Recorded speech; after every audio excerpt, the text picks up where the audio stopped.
Cabinet ಸಭೆಯಲ್ಲಿ ವಿವಿಗಳ ಹೆಸರು ಬದಲಾವಣೆಯೇ ಚರ್ಚೆಯಾಗ್ತಾ ಇದೆ. ಬೆಂಗಳೂರು ವಿಶ್ವವಿದ್ಯಾಲಯದ ಹೆಸರು ಬದಲಾವಣೆ, ಡಾಕ್ಟರ್ ಮನಮೋಹನ್ ಸಿಂಗ್ ವಿವಿ ಅಂತ ಮರು ನಾಮಕರಣ ಮಾಡೋದ್ರ ಬಗ್ಗೆ ಚರ್ಚೆಯಾಗ್ತಾ ಇದೆ.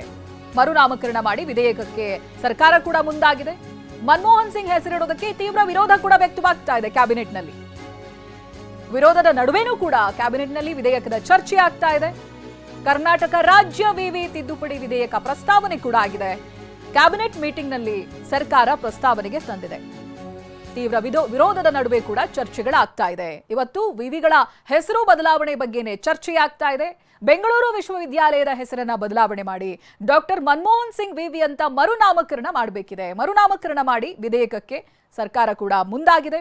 ಮನಮೋಹನ್ ಸಿಂಗ್ ಹೆಸರಿಡೋದಕ್ಕೆ ತೀವ್ರ ವಿರೋಧ ಕೂಡ ವ್ಯಕ್ತವಾಗ್ತಾ ಇದೆ. ಇದರ ನಡುವೆನೇ ಚರ್ಚೆನೂ ಆಗ್ತಾ ಇದೆ.